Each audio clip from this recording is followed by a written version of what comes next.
Welcome to our show, Nunsense Makes Sense. I'm Sister Mary Jan Manansan, your host. I'm sure every day when you look at the newspaper or you watch the TV, I'm sure you are all overwhelmed by this shocking event that we just experienced last week, and that is the Warrato, where the judges decapitated themselves. That's how I call it. You know, they decapitated themselves. No? If you decapitate yourself, you kill yourself too, di ba? Di ba? So, I don't know if everybody understands the whole legal aspect of this and also the legal consequences of this act. So, I invited somebody very young, you know, but very active in this field, and that is Attorney Chrissy Conti. Hindi siya Italian, ha? Yes, good morning, Batanggay sister. na yan. So, thank you very much, Chrissy, for coming here. And it's very important that we explain to people why are we against this decision of the Supreme Court. But before we ever go to that, we would like to let the audience know also about you, no? Ang bata-bata mo pa. Also, where are you from? Where were you born? I was born actually in Quezon City, but we live in Batangas. Which part of Batangas? San Pascual. Saan yun? Malapit po sa Batangas City, sa May Pier. So you really live there until now? My permanent residence is there, pero because I work here and I studied here, meron na po rin po kaming bahay dito. Your parents are still there? Yes, ma'am. Talaga? Wow, ang galing naman. And how many are you in the family? I have 5. There's 5 of us. I'm the eldest. You are? And what are the others? Are they finished now with their studies? Oh, thankfully, we're all done. And what we have an accountant, we have an engineer, we have a writer, we have a psychologist. Ang saya naman. You are all professionals. So, yung parents niyo, sarap na lang ng buhay nila, no? Di ba? Well, they're enjoying the fruits of their labors, di ba? Well, my dad died when I was 13, so my mom brought us up single-handedly since I was in high school. So, big thanks to my mom. But she's still alive? Yes, ma'am. My mother practices law as well. She's also lawyer? Yes, ma'am. Naman. She practices law in Batangas, and she's taking it slow. Sabi nga ng kapatid ko, she's like semi-retired. So where did you study? Elementary doon or hindi? Yes po, St. Bridget College. Okay. And then I went to Philippine Science High School. Wow, that means something kasi not everybody can go to Philippine Science High School, di ba? They're advanced, and then we have certain courses na hindi available sa regular high schools, like electronics. We did that in starting 3rd year. We also have database planning. So medyo advanced. Even kagaya mo law, so you would not, in a sense, need all those things, no? But that is what they want as basic for all, Yes po. It also helps you, yung scientific method. Yeah. It's a way of thinking for any other. So it doesn't matter what you take, no? Actually, I was required to take a science subject. I entered UP Diliman as a major, molecular biology and biotechnology. Oh my God. But I shifted out and then eventually went to law. So ibig mo sabihin parang that served as your pre-law? And I shifted out to journalism. What? Ang dami mo naman ginawa. So you finished a course in journalism? Yes po. And that is your pre-law? Yung mga microbiology, ganyan. Ayoko na. But that was required? You are, sa amin po kasi, you are technically required to choose a science high school when you sign up with both the Philippine Science, and I also had a DOST scholarship. Kaya lang ang argument namin, we were 13 years old, and at 13, you don't really know what you want. Exactly. When we entered college, there were recommended courses. And in fact, ako, hindi ko po talaga yung gusto yung MBB. But they said, oh, this is the best course you can have for Pisay. There were 2 courses. Oh. Molecular biology or electronics and communications engineering. Ang kinuha mo molecular biology. Opo. What is molecular biology? It's the study of, it's biology, the study of the human body Why is it on a molecular molecular? level. So it's ganun. not the organism, but it's in the You have to look microscope. at the microscope. So Okay. we did bacteria, we did viruses. Ganito, virus of the cold. Yeah. So anyway, then we went to law sa UP. Opo, UP Law. Oo. When you were in law school, you were already activista, I'm sure. When I was an Na-contagious ka na. undergraduate, I was already, undergraduate pa po, I was already an ka pa. activist. Siyempre kasi doon talaga yung atmosphere sa UP, parang you cannot, di ba? You cannot escape it. And I was a freshman during the era Preside movement. Talaga? Doon po kami unang nag-rally. It was so broad that even people you wouldn't, think na magra-rally, yung mga, because I was with MBB, we went with the biologists, yung biochem. We didn't know how to do it. We made posters kasi dapat pala malaki. So, ang ginawa namin, maliit lang. Parang microscopic. Sabi namin, ay, natatalo tayo. So, after you graduated, did you ever work? After I graduated from college, I worked in a newspaper. I worked in Business World. So, parang journalist ka muna? Opo, talaga. And then, I entered law school because that was the time, yung isang, let's say, impetus for me for joining the legal profession.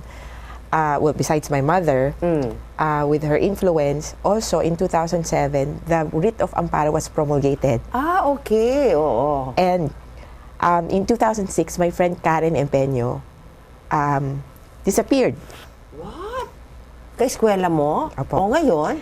So we thought that looking for her, we can at least tap into this legal system using the writ of amparo. So that was one of the reasons, in a way, why I also tried out sa UP Law.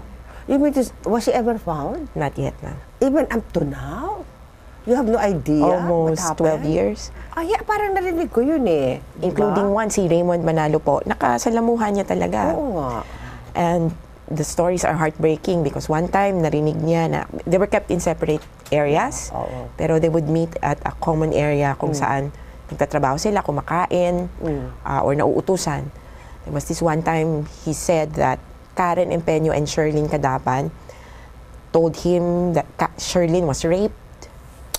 Basta babae ka kasi. They were tortured. That is always that's always the thing that they will do to you. Basta babae ka, Kasi power relations yun. Kasi they have to break you eh. The moment they have invaded your innermost core, wala, talagang broken ka na, di ba? Yeah. Terrible, no? That they use yung pagkatao mo, di ba? So, hanggang ngayon, pati yung kasama niya, hindi na rin nalaman. Hindi na rin The nakita. 2 girls, UP students, not yet. I've heard of that case, no? So, that is, kaklase mo pala siya. Kabarkada mo Kabarkada. pa. But what she was doing is what you were doing. Yeah. Bakit siya ang Well, actually, in particular po, our thesis, kasi we were doing our thesis around the same time. My thesis was for government employees, so safer. Her thesis was for fisher folk and farmers. So you had to go to the rural area. And then my thesis is investigative journalism. I was investigating yung rationalization ng government employees. So it was in the urban area. Yeah, sila doon, basta nandun ka, you are helping the NPA, ganun ka agad ang sa'yo. UP student ka? Rebelde. Nandito ka sa rural area, pihadong ka, friends of the NPA ka na. Diba? How terrible. Yeah. How really terrible, no? O sige, anyway. So after that, nung pagkatapos, so you were still studying law when you were working as journalist? I stopped po para full-time akong student. Thankfully, my mom supported that decision. Naman. So then when you graduated law? The common conception is you go into a mainstream office. Yeah, but you did not. I did not. So what did you Because do? I really thought na this is viable to do people's lawyering. Okay. I worked as an in-house counsel for the National Union of People's Lawyers. And then after 2 years, I transferred to a law firm, which is also the Public Interest Law Center. Kasi yung National Union, do they pay you? Meron There's ba an kayo salary allowance. at least? Ano, allowance lang, just to make you live. Opo. Oo. And it's an allowance that it's for your legal services. Okay. So, hindi po katulad ng sa law firms kasi Siyempre may factor in din yan ng experience, where you're from. When did it start? How did it come about? The NUPL was founded in 2007. Almost the same time as the Writ of Amparo. Okay, who founded it? Among the founders were Nery Colmenares. Oh my goodness, kaibigan ko yan. Yeah. Attorney Eddie Olalia, and our real founder, kumbaga, the father of people's lawyering in the Philippines is Romeo Capulong. So, they founded it. Ano yung kanilang vision? Bakit nila ito finound? In the spirit po kasi previously, I think 2006, 2007, because of the EJ case under the Arroyo administration, syempre kailangan pong mag-band together ng lawyers. What can the law do to protect the people? They founded a coalition, Councils for the Defense of Liberties. They said, we can't just be lawyers coming together when there are EJ case, when there are killings, when there are disappearances. We need to come up with an organization that's permanently there. So the spirit of NUPL was that lawyers need to serve a particular set of people that are being underserved. Okay. This particular set of people, sila yung vulnerable to killings, to attacks, to harassment. Puro kayo pro bono. Not all. Kasi we maintain an in-house pool. So there's 4 or 5 lawyers. But our members, since it's a union, our members can practice whatever or wherever they want. We have members who are in government. Talaga? Parang yung membership ninyo is parang hindi naman doon lahat nagtatrabaho, kundi all over the Philippines. So whatever kind of work or contribution you do, we accept that. So you can even be a judge. You can even be what? Judge. Yes, ma'am. Okay. So, As long ibig sabihin nun, if you need them, you can ask them for their services. Kahit na pro bono, they will And sometimes come. they walk in. Workers, traditionally marginalized and oppressed. Workers, farmers, women, children. Urban poor. Migrants, political activists. Yun talagang wala na silang mapuntahan, Opo. Sabi nga namin, we will be the lawyer for the 99%. Very good. So, ibig sabihin nun, basta merong problema, basta pumunta sa inyo, then they can be helped. We're not like the PAO, which is open to anybody who wants But or you talagang, ask questions. I mean, more or less, alam nyo na they are working for the country, ganon. Hindi yung caught stealing or something. Hindi naman ganon, We choose also the cases that will have an impact on the sector. Distinguish kasi namin yung private cases and public cases. Anong public cases? Ang public interest cases would be, for example, isang magsasaka ay inagawan ng lupa. Okay. And another example would be, magsasaka, kaaway niya yung kapwa magsasaka, kapitbahay. So that's the private case. Okay, that's private. That's a private case. So this is different from free legal aid, na parang, sige, wala kang abogado, ako na lang. Ang ano po namin is that lawyering should transcend, should have a purpose. Is that yung sector, yung client mo, should also transcend his interests. Okay. So parang kasi meron ng oppression relationship doon, kung yung may-ari ng lupa oppressing the tenants, mga gano'n. Hindi ba, wala naman, parang 90% yata or 80% ng farmers natin, tenants naman, hindi ba? Opo. Kaya nga tayo poor kasi yung mga farmers natin, they don't own the land. Ngayon kung pagbibili pa sa China, yung buong lupa natin, di lalo nang mawawala ng lupa ang mga Pilipino. Diba? So ang mangyayari niyan, Pilipinas pa rin ang pangalan natin, pero Chinese own lahat. Diba? That's so terrible. Can they not think about that? Even yun nga, pag-uusapan natin, yung Cha-Cha, what do they want? They want to give 100% ownership. I mean, how can people who love their country think about such a thing? Hindi ba? Kasi kung, siyempre silang may pera Sabi mo, hindi naman lahat. I know, the moment you open it, since sila may pera, sila bibili. Diba? And then there will be some Filipinos who will be benefiting. Yung mga capitalists who will help them, their partners, and then the bureaucrats who will facilitate the I tell you. sales. Tapos yung ordinary Pilipino, ni wala man siya isang masitera na lupa na he can call, she or he can May call. lupa nga daw po sa kuko. Oo nga, ano ba yan? That's so anomalous, tingin ko, no? That the people themselves who are Filipinos do not own the land. And They the land is cannot owned by own the others. land. Diba? Unbelievable. Mabuti pa yung Vietnam. Diba? Yeah. They do not sell their lands. Tayo takot na takot. Baka. Tingnan mo nga ngayon. Diba? Pinamimigay na. Oo. And then saka ngayon, ayaw nating anuhin ang China. Baka. Tingnan mo Vietnam. No, you are not supposed to. Diba? Inaano ba sila? Inaatake ba sila ng China? Sa akin, ako, kung nagpapa-api ka kasi lalo kang aapihin eh. That's my psychological, Yun ang perception ko sa psychology ng bully. Yeah. Pag magpapaapi ka, lalo kang aapihin. Na-empower siya. Diba? If you don't fight Pero back. kung lalaban ka, aatras. Kasi bullies are cowards talaga. Diba? Pero ang nangyayari sa atin, sige na, kasi hindi mo natin malabanan ng China. Kasi, ano ba yan, no? Parang, okay, anyway. So, now let us go to the present situation. First of all, I'd like you to give me an opinion. What do you think of our justice system? Ay, nako, ang laki. But sige na lang. I mean, parang pahapyaw lang, no?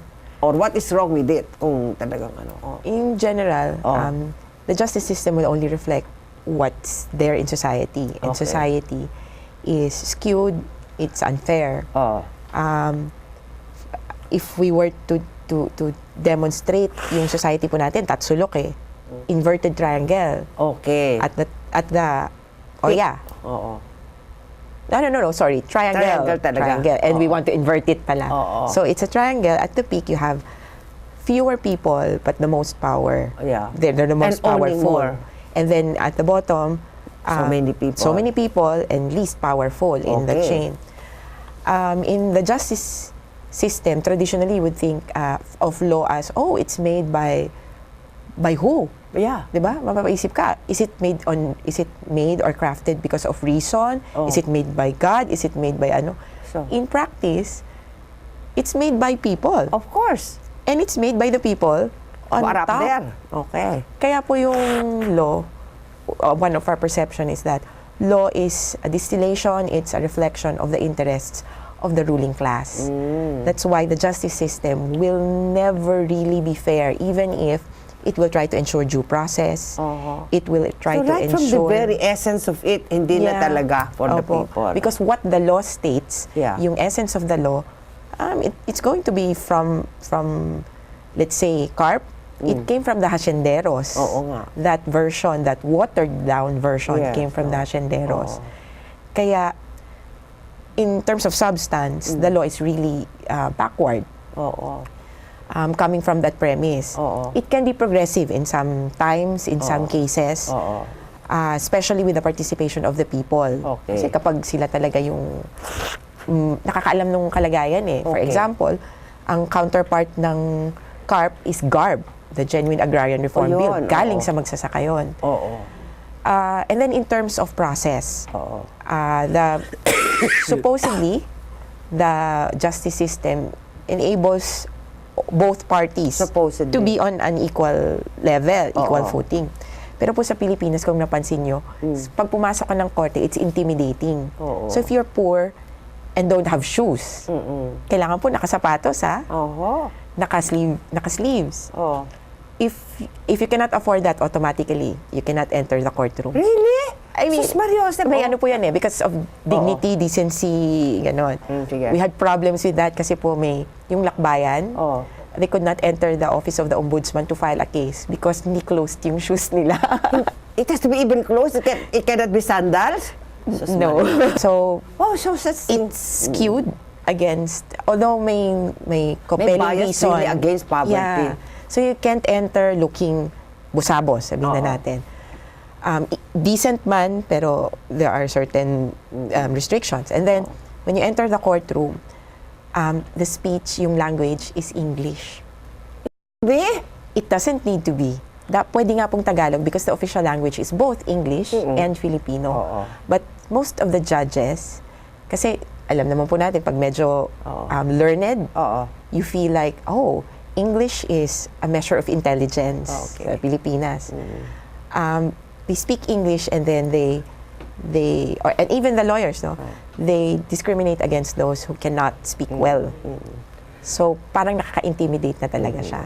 Wait, I'm sorry to interrupt you, but our first segment is over, no? But at least you have shown now na ang dami-daming factors na talaga na nakikita mo na ang bias against the poor, no? So, anyway, when we come back, you continue with that, no? Okay, sige. Just some, huwag kayong aalis kasi napaka-interesting nitong pag-uusapan natin.